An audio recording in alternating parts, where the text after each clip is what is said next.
You know, football you've played, I'm sure you've been in shootouts before. Have you been in one like this? And what's the key for you winning in a shootout like this? Yeah, you definitely playing, played a lot of ball. The key is it's like really the first team that gets that one stop definitely does help you. You feel a lot better. You feel like okay, now we're going. I can only speak for offense because all I play is offense, and I honestly never put too much emphasis on how the rest of the game's going outside of offense. It's about you just keep doing what you're doing one play at a time, and you don't get overexcited that you're playing really good offense. You don't get you don't start. You just keep playing neutral the same way you've been playing. Bryce just said that even when you guys were down 11 fairly late, you just said, okay, let's go score. Is that sort of the message to everyone? That's typically how I am. I'm not even like a let's go score, let's go win this kind of guy. I'm usually like a, let's just go play football. No matter what, like just the opportunity to go out, play in front of 65,000, and even deeper than that is like I still get to play football. Everyone on this team, it's like you get to play what you love, and there's so many people. Like 1% of high school football players are playing D1 football. It's just such a cool opportunity to be able to play the sport that you love and do what you love for a living. No matter what the situation is, it's like let's go out and play football and have fun. And I think that's when we execute at our best. I think that's what we did as the fourth quarter went on. I think we started getting back into, we play excited, we play fun, and we had, two huge full field drives that put us back in the game. Take us through what you kind of saw on the final interception. It was just base cover one. They played it a lot on third down. We had hit Bryce on that Omaha earlier, and I think really in that same exact position. I think that corner did a really good job. Number two, he did a great job. He jumped it. You give credit where it's due. I wish it didn't happen at that time. It's one of two plays I wish I had back.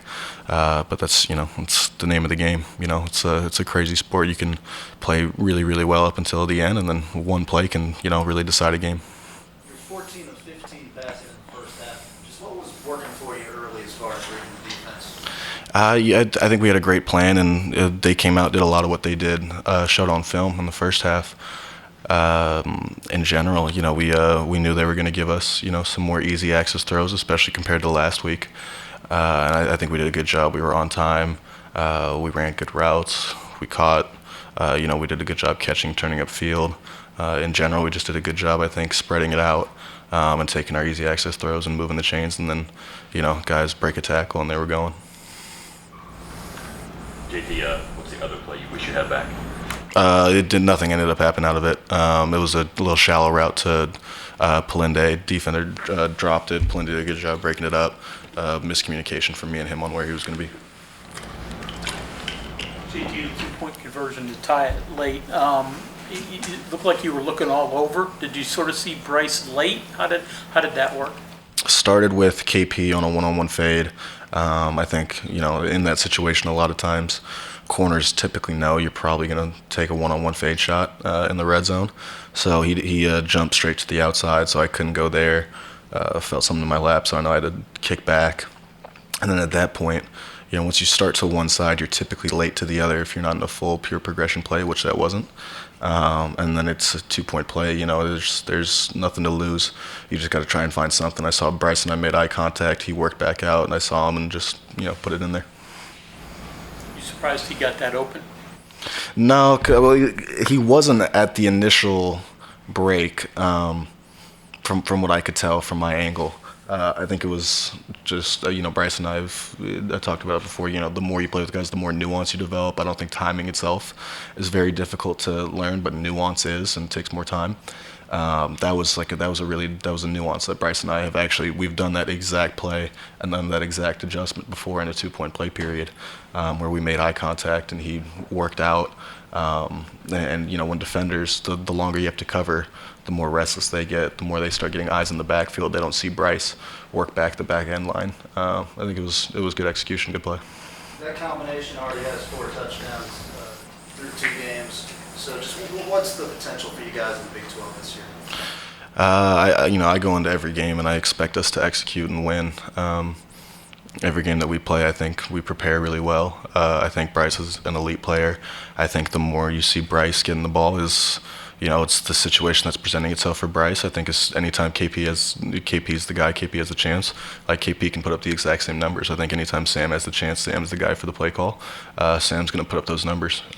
Really, Maiko, everyone in this offense, I think, has we have a lot of really, really good football players that can win their one-on-ones, that learn the system, that do the right thing over and over again. Bryce is a guy that's done it a lot, and it's shown in game time, and I think you'll just keep seeing it from the other guys. Do you go talk to the defense? I mean, maybe not in the game, but during the week, just team as a whole, have a little heart-to-heart, try to pick them back up? I'm sure we will. There's some adjustments that need to be made. Some small execution things. Again, there was a good fight. It was not as not as much as we needed, evidently. But I think as a team we responded to it when we needed a stop in 4-minute drill for the defense. They got the stop, and we had to go 87 yards, and we went 87 yards and brought it back. There was just too much dumb from us, too much, you can't have a false start on the 1 yard line. You can't get, personal fouls. You can't get you can't go from 3rd and 3 to 3rd and 8. You're going to lose if you play football like that, and that's just losing football. I think we're this close as a team, and I don't watch the defensive film, but I would be willing to bet it is not guys getting beat. It's guys being one step in the wrong spot too many times. That's just, if you do that, you're going to lose. It's not because the other team's, any better than you. It's just because you're that one little, that little bit off that it just adds up over time.